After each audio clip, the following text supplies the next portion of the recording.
एक बार फिर से आप लोग का स्वागत है मास्टरमाइंड ऑफ जीके में। फ्रेंड्स, आप देख सकते हैं ये जीविका का ऑफिशियल बुक है और यह है जो संकुल संघ प्रशिक्षण पुस्तिका है। क्या है? संकुल संघ प्रशिक्षण पुस्तिका। आप यहाँ पर देख सकते हैं फ्रेंड्स, यहाँ पर है जो पटना में जो जीविका का ऑफिस है उसका हेड ऑफिस, उसका एड्रेस दिया हुआ है। और यहाँ पर देखिए, आप देख सकते हैं training module on CLF cluster level federation, यानी कि संकुल स्तरीय संघ, जिसे क्या कह सकते हैं हम लोग, संकुल संघ भी कह सकते हैं। तो इसका प्रशिक्षण पुस्तिका है फ्रेंड्स। एरिया कोऑर्डिनेटर जिनका विलेज इंटर्नशिप होना है 24 तारीख से, और जो CC कम्युनिटी कोऑर्डिनेटर हैं, दोनों के लिए काफ़ी महत्वपूर्ण जानकारी है फ्रेंड्स, इसलिए पूरा वीडियो को अवश्य देखिएगा। तो चलिए फ्रेंड्स, फटाफट देख लेते हैं संकुल संघ प्रशिक्षण पुस्तिका के बारे में। हो सकता है इसी से आप लोग को ट्रेनिंग दिया जाए फ्रेंड्स। तो ये देखिए प्रस्तावना है फ्रेंड्स, उसके बाद में इसका अनुक्रम दिया हुआ है। देखिए पहले अनुक्रम देखते हैं। अनुक्रम है जो देखिए, जो संकुल संघ प्रशिक्षण पुस्तिका है फ्रेंड्स, इसको कितने मॉड्यूल में बांटा गया है? तो 6 मॉड्यूल में बांटा गया है। मॉड्यूल 1 में क्या है? तो संकुल संघ का निर्माण, 2 में है संकुल संघ की बैठक, 3 में है संकुल संघ की उपसमितियाँ, 4 में है संकुल संघ का नियम, 5 में है समन्वय, संचार, विवाद एवं सरकारी तथा गैर सरकारी संस्थाओं से जुड़ाव, 6 में है आपका संकुल संघ की वित्तीय धारणीयता। यही 6 मॉडल दिया हुआ है फ्रेंड्स, यानी प्रशिक्षण पुस्तिका में जो मॉडल 1, मॉडल 2 और मॉडल 3 करके बांटा गया है। तो अनुक्रम कितना है? तो मॉडल 6 तक दिया गया है। ठीक फ्रेंड्स, तो सबसे पहले हम इसका प्रस्तावना देख लेते हैं। ठीक फ्रेंड्स, क्योंकि प्रस्तावना है जो किसी चीज़ का निचोड़ होता है, इसमें बहुत कुछ छुपा हुआ रहता है फ्रेंड्स। तो प्रस्तावना को बढ़िया से देखते हैं फ्रेंड्स, उसके बाद फटाफट हम लोग रिवीजन करते चल जाएंगे। तो देखिए यहाँ पर लिखा हुआ है कि संकुल स्तर पर ग्राम संगठनों का नेतृत्व प्रदान करने के लिए संकुल संघ का निर्माण किया गया है। देखिए फ्रेंड्स, क्वेश्चन यहीं से क्रिएट होता है, आपसे हो सकता है पढ़ाने के बाद में पूछ सकता है फ्रेंड्स कि संकुल संघ का निर्माण किया गया है, यानी क्यों किया गया है, संकुल संघ की निर्माण क्यों जरूरी है और इसका मुख्य उद्देश्य क्या है। तो देखिए जो मॉड्यूल 1 है फ्रेंड्स, मॉड्यूल 1 जब समाप्त होगा तो इसी तरह से आप लोग से क्वेश्चन किया जाएगा। जैसे मॉड्यूल 1 देखते हैं, तो फिर यहाँ पर देखिए मॉड्यूल 1 को फिर कितने सत्रों में आपको प्रशिक्षण दिया जाएगा? तो 4 सत्रों में प्रशिक्षण दिया जाएगा। मॉड्यूल 1 को कितने सत्र में बांटा गया है?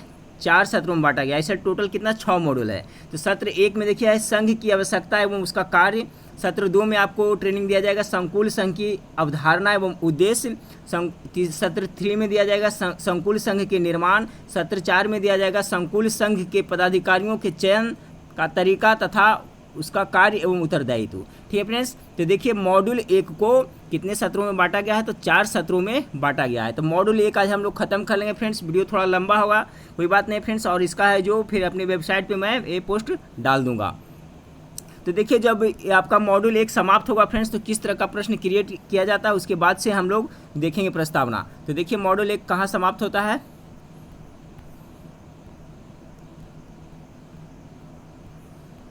ये देखिए फ्रेंड्स, मॉड्यूल 1 अभी चल रहा है, उसके बाद में फिर मॉड्यूल 2 आएगा।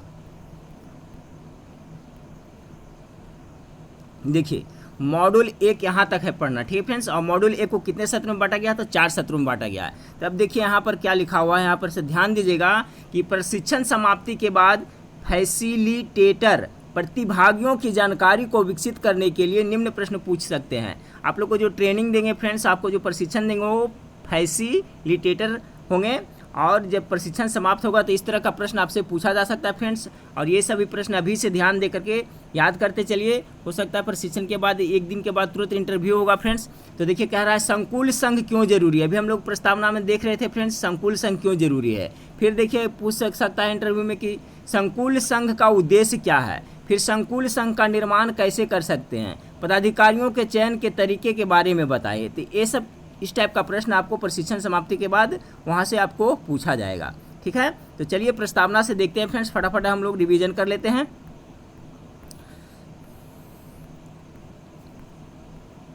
देखिए फ्रेंड्स, यहाँ पर आपका प्रस्तावना आ गया। देखिए तो प्रस्तावना में देखिए फ्रेंड्स स्पष्ट रूप से लिखा हुआ है कि संकुल स्तर पर ग्राम संगठन का नेतृत्व प्रदान करने के लिए, संकुल स्तर पर ग्राम संगठन का नेतृत्व प्रदान के लिए संकुल संघ का निर्माण किया गया है। अब अगर आपसे कोई प्रश्न पूछे फ्रेंड्स कि संकुल स्तर पर संकुल संघ का निर्माण क्यों किया जाता है? तो जो ग्राम संगठन है उसका नेतृत्व प्रदान के लिए, यानी ग्राम संगठन को नेतृत्व कौन प्रदान करता है? तो CLF, ठीक है, यानी क्लस्टर लेवल फेडरेशन। और एक CLF का देखरेख कौन करता है? तो एक AC करता है, ठीक है, यानी एक एरिया कोऑर्डिनेटर एक CLF को देख रेख करेगा। तो ध्यान देते चलिएगा फ्रेंड्स, क्योंकि वीडियो काफ़ी लंबा हो जाएगा, इसलिए मैं बार बार रिपीट नहीं करूँगा, फटाफट पढ़ते चलता हूँ। तो यहाँ हो गया फ्रेंड्स कि संकुल स्तर पर ग्राम संगठनों का नेतृत्व प्रदान करने के लिए संकुल संघ का निर्माण किया गया, जिसका मुख्य उद्देश्य ग्राम संगठन को वित्तीय एवं तकनीकी सहायता प्रदान करना है। पूछे आपसे कोई फ्रेंड्स कि जो संकुल संघ का मुख्य उद्देश्य क्या है? तो इसका मुख्य उद्देश्य है ग्राम संगठन को वित्तीय एवं तकनीकी सहायता प्रदान करना है, ताकि ग्राम संगठन सशक्त हो सके, किंतु इसके लिए यह आवश्यक है कि संकुल संघ भी मजबूत हो। आगे देखिए क्या लिखा हुआ है कि यह प्रशिक्षण पुस्तिका संकुल संघ के सदस्यों, कार्यकर्ताओं एवं साधन सेवियों एवं क्षमतावर्धन के लिए बनाई गई है, जो मुख्यतः 6 मॉड्यूल में विभक्त है। अभी मैंने बताया कि जो है कितने मॉडल में विभक्त है, तो 6 मॉड्यूल में विभक्त है। प्रथम मॉडल में संकुल संघ के निर्माण की अवधारणा दिया हुआ है फ्रेंड्स, यानी प्रथम जो मॉडल है उसमें क्या हम लोग पढ़ेंगे कि संकुल संघ के निर्माण की अवधारणा। दूसरे मॉडल में है संकुल संघ की बैठक। तीसरे मॉडल में है संकुल संघ की उपसमितियाँ का गठन एवं उसके कार्य। चौथे मॉड्यूल में संकुल संघ के नियम। 5वें मॉड्यूल में है समन्वय, संचार तथा सरकारी एवं गैर सरकारी संस्थाओं से जुड़ाव। और 6ठे मॉड्यूल में है संकुल संघ के वित्तीय धारणीयता के बारे में चर्चा की गई है। प्रत्येक मॉड्यूल में अलग अलग विषय है और प्रत्येक विषय के लिए प्रशिक्षण की विधि निर्धारित की गई है। ठीक है फ्रेंड्स, देखिए मुझे जहाँ तक विश्वास है किसी से हो सकता है आप लोग को ट्रेनिंग दिया जाए।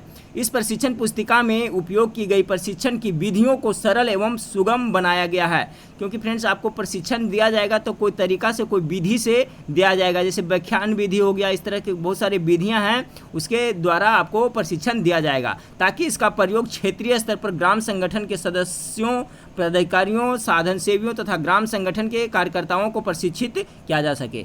माइंड में जरूर रखिएगा फ्रेंड्स, जो एरिया कोऑर्डिनेटर उनके लिए काफ़ी इंपॉर्टेंट वीडियो है, ठीक है, क्योंकि इसी तरह से प्रशिक्षण पुस्तिका इसी से हो सकता दिया जाएगा। आशा है कि प्रशिक्षण पुस्तिका संकुल संघ के कार्यकर्ताओं, प्रतिनिधियों एवं परियोजना कर्मियों के क्षमतावर्धन में सहायक होगा। संकुल संघ के लिए प्रस्तुत प्रशिक्षण पुस्तिका को बेहतर बनाने के लिए कोई सुझाव आता है तो हम उसका स्वागत करेंगे। ठीक है, समझ गए होंगे फ्रेंड्स। तो ये प्रस्तावना था, प्रस्तावना से आप लोग बहुत कुछ सीखे होंगे फ्रेंड्स। अब देखिए अनुक्रम में भी जो बताया गया था कितने मॉड्यूल में बांटा गया है। जो CLF यानी क्लस्टर लेवल फेडरेशन, जो संकुल स्तरीय संघ प्रशिक्षण पुस्तिका है, उसको कितने 6 मॉड्यूल में बांटा गया है। तो आज हम पहला मॉड्यूल देखेंगे फ्रेंड्स, संकुल संघ का निर्माण किस तरह से किया जाता है। तो जो पहला मॉड्यूल है आपका संकुल संघ का निर्माण, उसको भी कितने सत्र में बांटा गया है, तो 4 सत्रों में बांटा गया है। ठीक है फ्रेंड्स, इसका मैं पोस्ट कल वीडियो अपना वेबसाइट पर डाल दूंगा फ्रेंड्स, वहाँ से पढ़ लीजिएगा। तो मॉड्यूल 1 को कितने भागों में बांटा गया है, तो 4 सत्रों में बांटा गया। पहला है संकुल संघ की आवश्यकता एवं उसका कार्य। तो चलिए पहला देखिए किस तरह से प्रशिक्षण दिया जाता है फ्रेंड्स, यहाँ पर दिया हुआ है। विषय क्या है, तो संकुल संघ की आवश्यकता एवं उसका कार्य। ठीक है, उद्देश्य क्या है, तो संकुल संघ की आवश्यकता एवं उसका कार्य के बारे में जानकारी देना। प्रशिक्षण सामग्री देखिए फ्रेंड्स, हो सकता है इस तरह से दिया, तो प्रशिक्षण सामग्री के रूप में आपको चार्ट दिया जाएगा, पेपर दिया जाएगा एवं मार्कर दिया जाएगा। क्या दिया जाएगा, चार्ट, पेपर और मार्कर। प्रशिक्षण विधि, किस विधि से प्रशिक्षण दिया जाएगा, तो व्याख्यान, सवाल जवाब, समूह चर्चा। ठीक है, यानी कि वहाँ पर व्याख्यान विधि से आपको जो फैसिलिटेटर हैं वो आपको व्याख्यान करेंगे, आप लोग सुनेंगे, फिर सवाल जवाब करेंगे और समूह में सब चर्चा करेंगे। और जो प्रशिक्षण की अवधि होगी तो कितना, 30 मिनट की होगी। ठीक फ्रेंड्स, अब चलिए आगे देखते हैं। 30 मिनट की होगी। फिर प्रशिक्षण की प्रक्रिया, प्रशिक्षण की जो प्रक्रिया होगा वो फैसिलिटेटर प्रतिभागियों से प्रश्न कर सकते हैं। आप लोग से ये प्रश्न पूछ सकता है फ्रेंड्स। पहला प्रश्न में है कि परिवार में बच्चे की क्या भूमिका होती है, तो आप क्या जवाब देते हैं फ्रेंड्स, उसको ये लोग नोट करेगा। फिर बी में है कि परिवार में माँ की क्या भूमिका होती है। ग में परिवार में पिता की भूमिका क्या होती है। फिर घ में पूरे परिवार की क्या भूमिका होती है। तो ठीक है फ्रेंड्स, आप लोग का बहुत सारे वहाँ पर कैंडिडेट होंगे तो सबका जवाब अलग अलग होगा फ्रेंड्स। इसमें से कौन अच्छा जवाब देते हैं, तो देखिए इस तरह से प्रश्न आपको वहाँ पर पूछ सकते हैं। फिर यहाँ पर है कि प्रतिभागियों के जवाब को फैसिलिटेटर अलग अलग 4 कॉलम में लिखेंगे। देखिए जो आप लोग जवाब देंगे उसको 4 कॉलम में लिखेंगे और उसका विश्लेषण करेंगे। किंतु प्रश्न यह अवश्य पूछे कि कोई विशेष कार्य सभी परिवार के सदस्य क्यों नहीं करते, यानी कि कोई जो विशेष कार्य है वो सभी लोग क्यों नहीं करते। जैसे खाना बनाने का काम है तो क्या सभी कर सकते हैं। तो एक प्रश्न आपसे पूछेंगे कि जो यहाँ पर देखिए ये पूछे कि कोई विशेष कार्य सभी परिवार के सदस्य क्यों नहीं करते हैं, तो आपको जवाब देना होगा। जैसे में है कि स्कूल में जाकर पढ़ाई करना, भोजन बनाना, देखिए सर आगे यहाँ फ्रेंड्स कि भोजन बनाना हर एक कोई क्यों नहीं करता है। फिर खेतों में जाकर काम करना, सामानों को खरीदना, यह काम हर एक कोई परिवार के सदस्य क्यों नहीं करता है, इस पर आपका वो राय जानेंगे। बिक्री करना इत्यादि।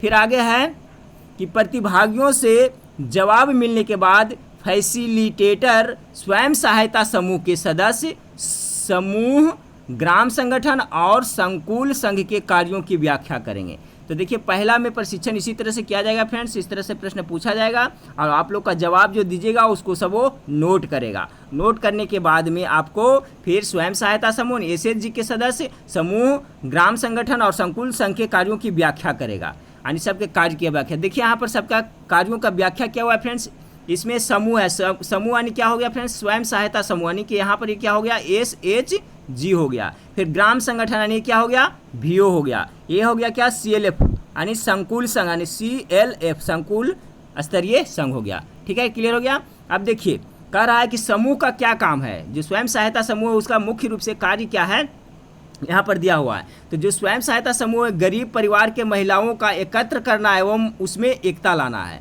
ये किसका काम है, स्वयं सहायता समूह को। अब ग्राम संगठन क्या करेगा कि समूह को मजबूत करेगा, समूह को सशक्त करेगा। और संकुल संघ क्या करेगा, तो ग्राम संगठन को मजबूत करेगा। समझ गए होंगे फ्रेंड्स, यानी स्वयं सहायता समूह को कौन मजबूत करेगा, ग्राम संगठन, और ग्राम संगठन को कौन मजबूत करेगा, तो संकुल संघ करेगा। ठीक है, अगला में देखिए दूसरा में कार्य क्या है, महिलाओं में सामाजिक और आर्थिक समस्या को लेकर जागरूकता लाना कौन लाएगा, तो स्वयं सहायता समूह लाएगा। तो उसमें ग्राम संगठन की क्या भूमिका होगी, तो समूह को वित्तीय सहायता उपलब्ध कराना है। ठीक है, यानी जो ऋण वगैरह पैसा वगैरह दिया जाता है फ्रेंड्स, उसमें अहम भूमिका किसका होता है, तो ग्राम संगठन का होता है, क्योंकि बैंकेज से लिंकेज वगैरह सब ये ग्राम संगठन का ही कार्य है।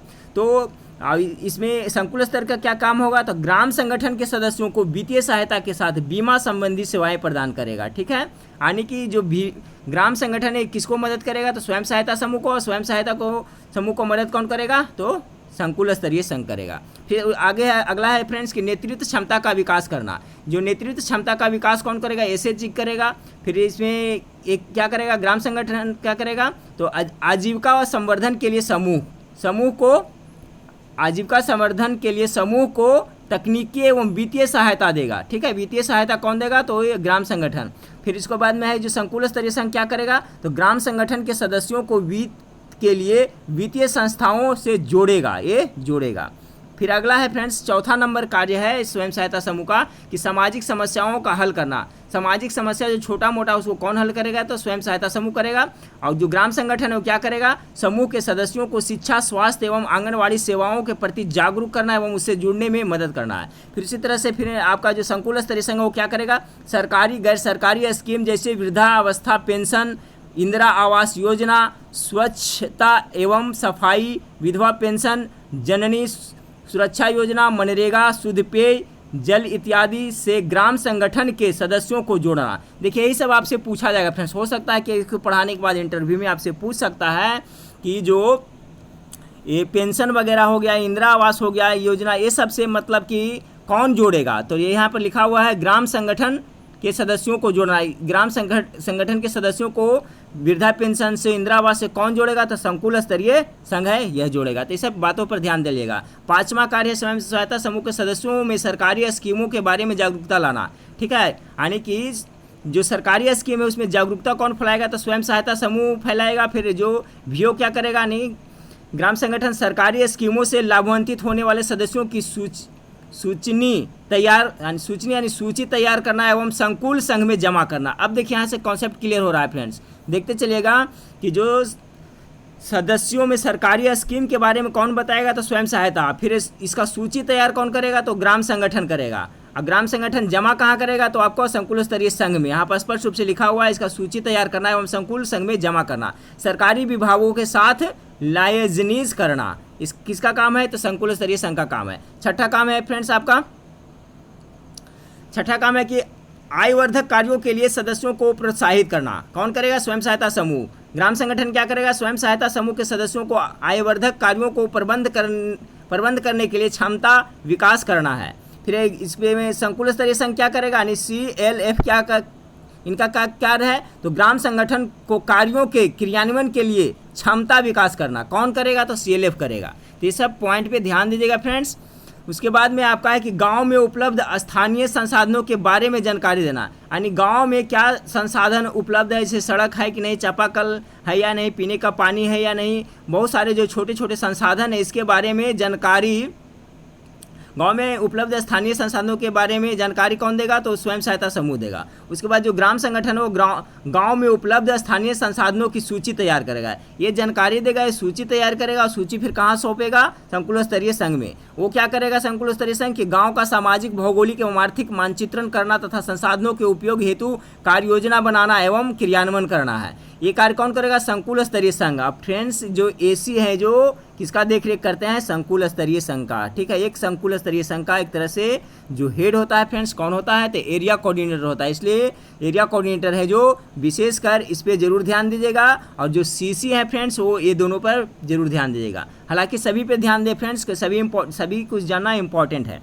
तो जो ये लास्ट कॉलम है फ्रेंड्स CLF का कार्य है, ये है जो ग्राम संगठन का कार्य है, तो ये दोनों पर विशेष करके ध्यान देंगे, AC वाले और CC वाले इस पे ध्यान देंगे फ्रेंड्स, ठीक है।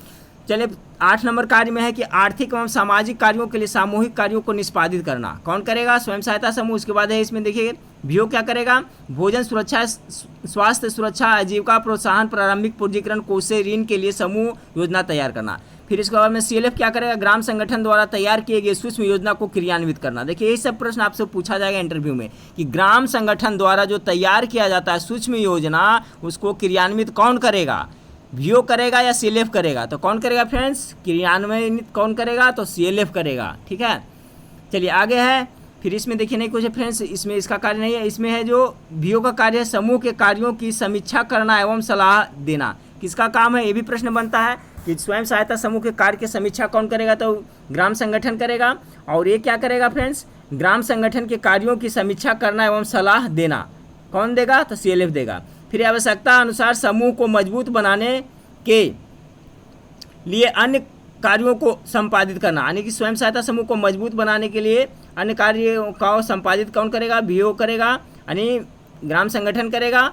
तो ये क्या करेगा फ्रेंड्स, CLF यानी संकुल स्तरीय संघ ग्राम संगठन को वैधानिक कार्यों के अनुपालन हेतु सहायता करेगा, ठीक है। उसके बाद में देखिए फ्रेंड्स ये देखिए संकुल स्तरीय संघ का कार्य है कि सामुदायिक साधन सेवी, जिसे क्या कहते हैं CRP, ठीक है, कम्युनिटी रिसोर्स पर्सन। याद रखिए फ्रेंड्स, फुल फॉर्म भी पूछा जा सकता है, हो सकता है। CRP का फुल फॉर्म क्या होता है, तो कम्युनिटी रिसोर्स पर्सन, यानी सामुदायिक साधन सेवी का चयन करना एवं उसके कार्य एवं उत्तरदायित्व का निर्धारण करना। ये देखिए यहाँ पर बहुत ही VVI प्रश्न बन रहा है फ्रेंड्स, हो सकता है आपसे इंटरव्यू में ये पूछ सकता है फ्रेंड्स कि जो CRP होता है इसका फुल फॉर्म क्या होता है, तो कम्युनिटी रिसोर्स पर्सन, हिंदी में क्या कहते हैं, सामुदायिक साधन सेवी। तो इसका चयन कौन करेगा, तो इसका चयन कौन करेगा, तो CLF करेगा, यानी संकुल स्तरीय संघ करेगा, सामुदायिक साधन सेवी का चयन करेगा, उसके कार्य एवं उसका उत्तरदायित्व यानी जो रिस्पॉन्सिबिलिटी का निर्धारण करेगा, यानी कि CRP का चयन, उसका कार्य क्या है और उसका रिस्पॉन्सिबिलिटी क्या है, इसका निर्धारण कौन करेगा, तो संकुल स्तरीय संघ करेगा, ठीक है, क्लस्टर लेवल फेडरेशन। उसके बाद और क्या है इसका कार्य है कि ऑडिटर का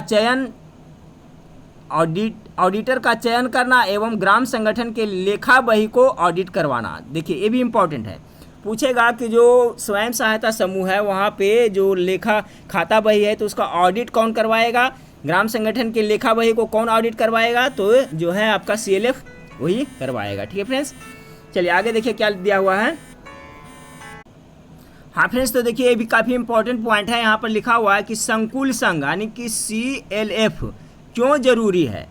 तो देखिए CLF जरूरी क्यों है, क्योंकि वह ग्राम संगठन को निम्न क्षेत्रों में सहायता कर सकता है। अब देखिए जो क्लस्टर लेवल फेडरेशन है, संकुल स्तरीय संघ है, जो VO यानी ग्राम संगठन को किन किन क्षेत्रों में मदद कर सकता है वह यहाँ पर दिया हुआ है फ्रेंड्स। कितने क्षेत्रों में, तो देखिए नंबरिंग करके दिया हुआ है 1 2 3 4 5 6 7 8, यानी कि 8 क्षेत्रों में, ठीक है फ्रेंड्स। कितने क्षेत्रों में, तो 8 क्षेत्रों में वह इसको मदद कर सकता है, किसको, संकुल संघ है जो ग्राम संगठन को। तो 8 क्षेत्र कौन कौन है फ्रेंड्स, जब ये 8 क्षेत्र हम लोग देख लेंगे तो आपका ये जो मॉड्यूल 1 का सत्र 1 समाप्त हो जाएगा। उसके बाद में सत्र 2 के बारे में देखेंगे, ठीक है फ्रेंड्स।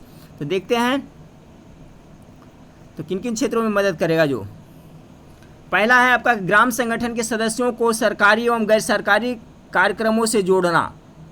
ठीक है फ्रेंड्स, अब देखिए इसका मेन पॉइंट मैं पढ़ते चलता हूँ, पूरा पढ़ने में बहुत टाइम लग जाएगा। ठीक फ्रेंड्स, तो पहला पॉइंट में है जो संकुल स्तरीय संघ है वो ग्राम संगठन को किन क्षेत्रों में मदद करेगा? तो पहला में करेगा कि जो ग्राम संगठन के सदस्यों को सरकारी एवं गैर सरकारी कार्यक्रमों से जोड़ने का कार्य कौन करेगा? तो आपका संकुल स्तरीय संघ करेगा। ठीक है, दूसरा पॉइंट में क्या है फ्रेंड्स?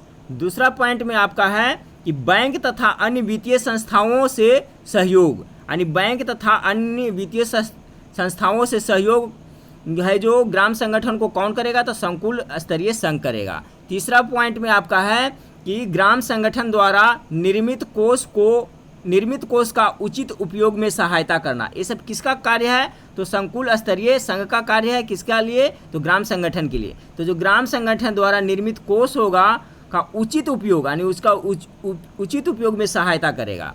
फिर पॉइंट नंबर 4 आपका है फ्रेंड्स कि ग्राम संगठनों का नेतृत्व, ग्राम संगठनों का नेतृत्व करने में कौन सपोर्ट करेगा? तो वो संकुल स्तरीय संघ करेगा। 5वां में है कि ग्राम संगठनों के लिए थोक एवं उचित दर पर वस्तुओं एवं सेवाओं की खरीदारी करने में ये जो ग्राम संगठन को संकुल स्तरीय संघ मदद करेगा। 6ठा पॉइंट में आपका है कि ग्राम संगठन के सदस्यों के लिए बीमा कंपनियों से तालमेल स्थापित करना।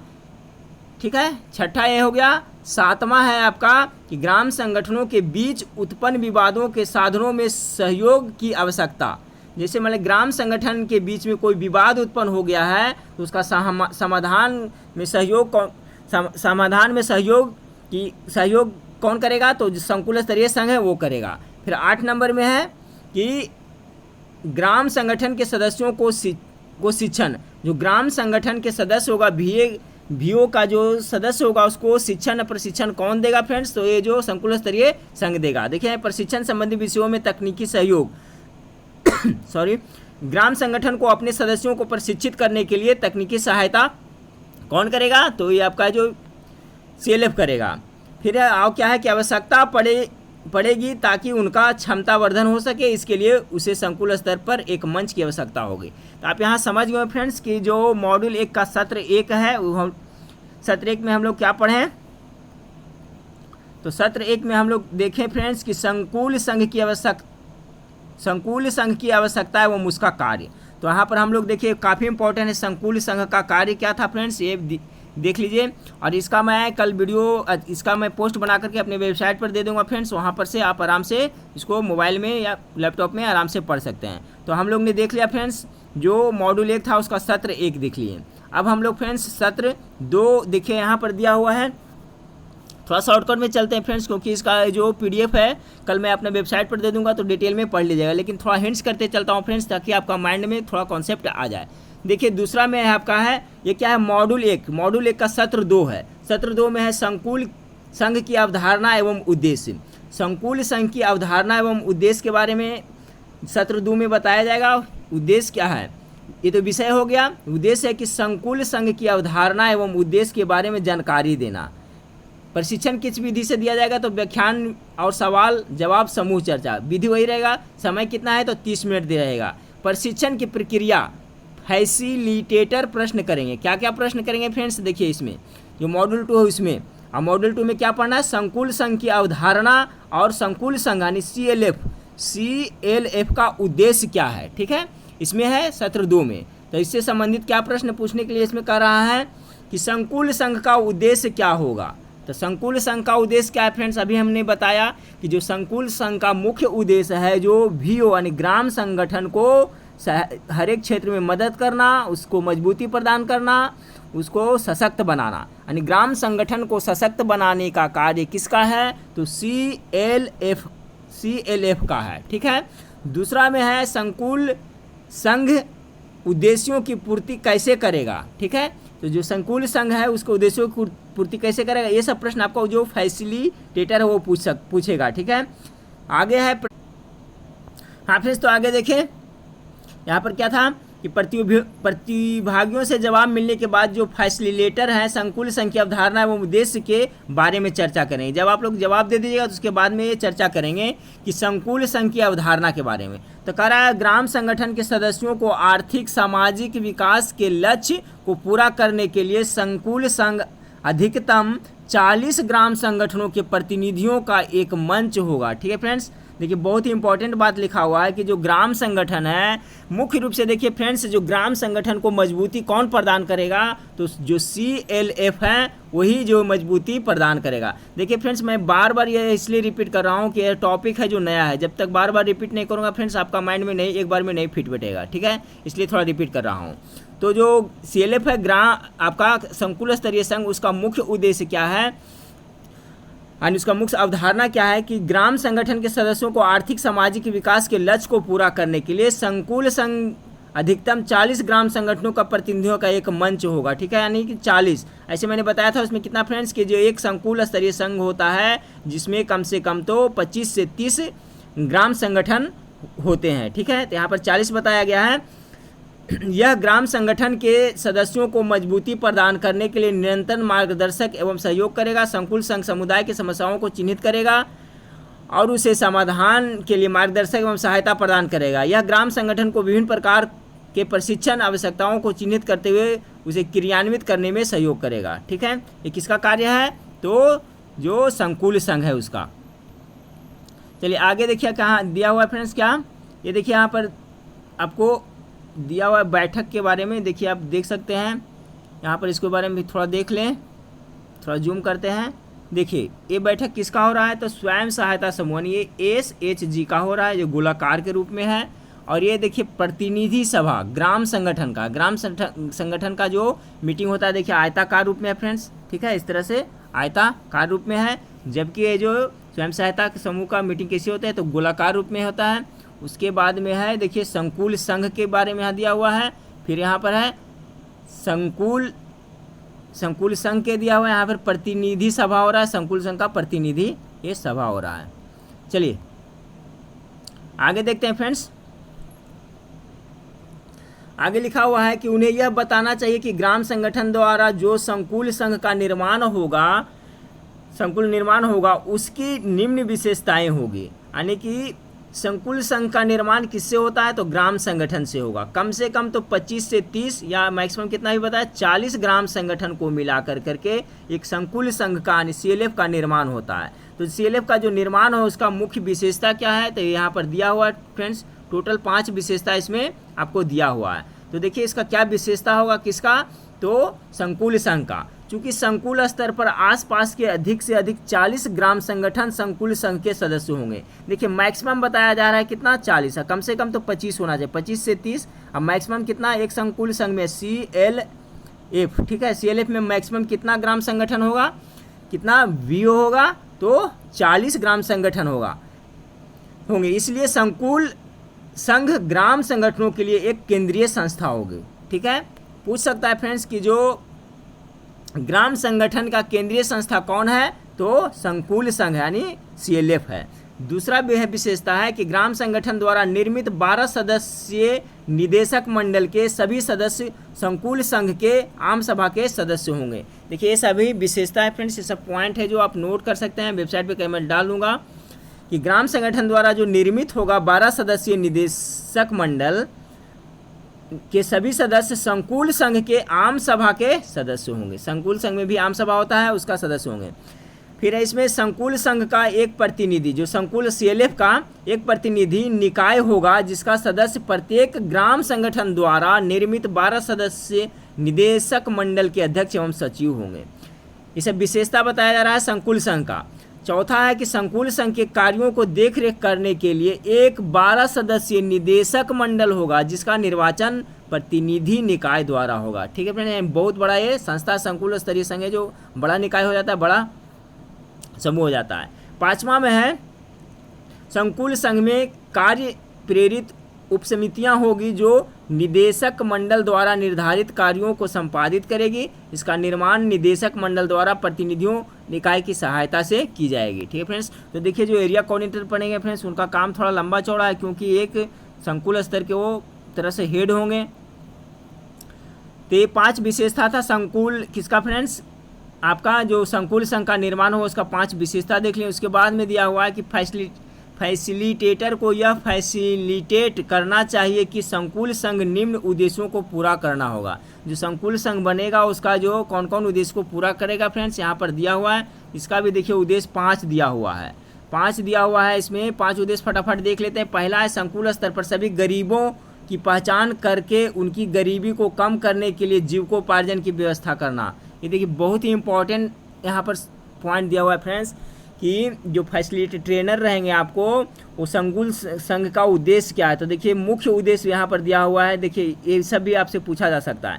तो इसका मुख्य उद्देश्य में बताया गया है क्या संकुल स्तर पर सभी यानी कि संकुल स्तर पर जितने भी गरीबी है उसका पहचान करके उनके गरीबी को कम करने का लिए जीविकोपार्जन की व्यवस्था कौन करेगा। तो ये किसका उद्देश्य है, तो आपका संकुल संघ का ही उद्देश्य है। दूसरा उद्देश्य है देखिए ग्राम संगठन को सशक्त बनाना। तीसरा है ग्राम संगठन तथा समूह को सरकारी तथा गैर सरकारी संस्थाओं से जुड़ाव तथा वित्तीय उपलब्ध कराना। चौथा है समुदाय को उचित बाजार उपलब्ध कराने में सहयोग करना ताकि उत्पादों को उचित मूल्य पर बेच सकें। ये बहुत ही इंपॉर्टेंट पॉइंट है फ्रेंड्स। पांचवा है आपका ग्राम संगठन का प्रशिक्षण, साथ ही साथ उनके कर्मचारियों के प्रशिक्षण उपलब्ध करना एवं उन्हें सशक्त बनाना। देखिए कुछ पॉइंट आप नोट कर सकते हैं फ्रेंड्स। देखिए ये बहुत इंपॉर्टेंट है, यानी जो संकुल CLF का कार्य क्या है, इसका अवधारणा क्या है, इसका उद्देश्य क्या है, ये बहुत ही इंपॉर्टेंट है। उद्देश्य तो बहुत ही इंपॉर्टेंट फ्रेंड्स, एक बार फिर से देख लें। तो जो CLF है उसका मुख्य रूप से यहाँ पर 5 उद्देश्य बताया गया है कि जो संकुल स्तर पर जितने भी गरीब हैं उनका पहचान करना तथा उनको गरीबों को कम करना और उनके जीविकोपार्जन के लिए यानी कि उनको जीवन यापन करने के लिए रोजगार की व्यवस्था कराना, इसका मुख्य उद्देश्य किसका है, तो CLF का ये मुख्य उद्देश्य है। देखिए दूसरा उद्देश्य भी पहले ही बता चुका हूँ कि ग्राम संगठन को सशक्त बनाना किसका मुख्य उद्देश्य है, उद्देश्य भी है और एक कार्य भी है। किसका है, तो CLF का है ग्राम संगठन को सशक्त बनाना भी और ये उद्देश्य भी है और ये इसका कार्य भी है। ठीक है फ्रेंड्स, तो यह इसमें 5 कार्य दिखाया गया है। यहाँ पर देखिए मॉड्यूल 1 का सत्र 2 खत्म हो जाता है। ठीक है फ्रेंड्स, अब देखिए सत्र 3 के बारे में यहाँ से दिया हुआ है। सत्र 3 में है संकुल संघ के निर्माण की प्रक्रिया, किस तरह से संकुल संघ का निर्माण किया जाएगा उसके बारे में बताया गया। तो चलिए शॉर्टकट में देखते चलते हैं फ्रेंड्स। तीसरा सत्र में आपको बताया जाएगा उद्देश्य, संकुल संघ के निर्माण की प्रक्रिया के बारे में जानकारी देगा। ठीक है, जो फैसिलिटेटर रहेगा वो आपको संकुल संघ का निर्माण किस तरह से होगा वो सत्र 3 में आपको बताएगा फ्रेंड्स। प्रशिक्षण सामग्री में वही चार्ट पेपर और मार्कर मिलेगा। फिर प्रशिक्षण विधि में व्याख्यान, सवाल जवाब समूह अभ्यास रहेगा, समय 30 मिनट दिया जाएगा। प्रशिक्षण की प्रक्रिया, फैसिलिटेटर बड़े समूह से 2 सक्रिय प्रतिभागी को बुलाएंगे। देखिए किस तरह से वहाँ पर आपको देंगे, यानी कि वहाँ पर समूह बटा रहेगा, उसमें से 2 प्रतिभागियों को बुलाएंगे और उन्हें कम से कम 8 माचिस की 144 तिलियाँ दे, उन्हें परामर्श दें कि ठीक है फ्रेंड्स कि सबसे पहले माचिस की तिलियाँ से 12 समूह बनाएं, प्रत्येक समूह में 12 तिल्ली रखें। उन्हें बताएं कि प्रत्येक माचिस के 12 तिल्लियों का समूह ग्राम संगठन का निदेश मंडल है। इस तरह से माचिस के तिल्लियों को फ्रेंड्स ग्राम संगठन से जोड़ करके यहाँ पर ये फैसिलिटेटर है जो प्रशिक्षण दिया जाएगा। ठीक है फ्रेंड्स, पूरा पढ़ने में पार नहीं लगा फ्रेंड्स, कल मैं वेबसाइट पे डालूंगा तो आप लोग इसको डिटेल में देख लीजिएगा। तो ये जो सत्र 3 में क्या देख रहे थे, संकुल संघ के निर्माण की प्रक्रिया किस तरह से होता है। इसके बाद फैसिलिटेटर है जो संकुल संघ के निर्माण की प्रक्रिया के बारे में जानकारी देंगे। संकुल संघ के निर्माण के लिए निम्न कदम उठाना चाहिए, यानी जो संकुल संघ का निर्माण करना है उसके लिए कौन कौन से कदम उठाया जाएगा फ्रेंड्स, उसके बारे में जानकारी दी जा रही है कि प्रतिनिधि निकाय का गठन किया जाएगा। ठीक है, उसी तरह से फिर यहाँ पर सब डिटेल दिया हुआ है फ्रेंड्स, टोटल पढ़ने में पार नहीं लगेगा, इसलिए आप लोग कल वेबसाइट पे देख लीजिएगा। तो तीसरा सत्र में हम लोग देख रहे थे फ्रेंड्स, ये सब तीसरे सत्र के अंतर्गत ही आएगा। उसके बाद में आपका सत्र 4 है। सत्र 4 में आपको क्या पढ़ना है फ्रेंड्स, ये देखिए सब सत्र 3 ही में है, सब डिटेल में देख लीजिएगा। कल मैंने थोड़ा सा हिंट्स कर दिया। अब देखिए सत्र 4 में आपका पढ़ा है संकुल संघ के पदाधिकारियों के चयन का तरीका तथा उसका कार्य एवं उत्तरदायित्व। ठीक है फ्रेंड्स, तो ये सत्र 4 में है। जब सत्र 4 पूरा हो जाएगा फ्रेंड्स तो आपका है जो संकुल संघ का मॉड्यूल 1, ठीक है, मॉड्यूल 1 में जो 4 सत्र है वो खत्म हो जाएगा। उसके बाद में मॉडल 2 के बारे में बताया जाएगा। देखिए यहाँ तक है जो आपका मॉड्यूल 1 तक है, यहाँ तक आप पढ़ लीजिएगा तो मॉड्यूल 1 आपका कंप्लीट हो जाएगा। ठीक फ्रेंड्स, तो देखिए जो मेरे मित्र हैं उन्होंने बताया कि वहाँ पर हो सकता है इसी से आपको प्रशिक्षण दिया जाए, क्योंकि CLF के बारे में है। CLF के बारे में जो एरिया कोऑर्डिनेटर उनको जानना बहुत ज़रूरी है। ठीक है फ्रेंड्स, 100% तो नहीं कर सकते हैं, लेकिन वहाँ पर इससे ज़रूर आपको कुछ प्रश्न पूछा जाएगा, हो सकता है इससे प्रशिक्षण दिया जाएगा। या तो ये पहले इस तरह से होता था फ्रेंड्स, अभी क्या कुछ नया बदलाव है इसके बारे में मुझे जानकारी नहीं है, लेकिन जो कार्य है फ्रेंड्स वो तो आप समझ रही हैं, जो कार्य क्या है वही है, तो इसी से संबंधित उसमें उतार चढ़ाव के कुछ और बता सकते हैं। तो ठीक है फ्रेंड्स, मॉड्यूल 2 को कल देखेंगे, और ये जो मॉड्यूल 1 है इसका मैं कल सवेरे फ्रेंड्स अपनी वेबसाइट पर डाल दूंगा, वहाँ पर जाकर के आप इसे आराम से पढ़ सकते हैं। ठीक है फ्रेंड्स, तो मॉड्यूल 2 कल देखेंगे। नेक्स्ट वीडियो में फिर मिलते हैं, देखने के लिए थैंक यू, धन्यवाद।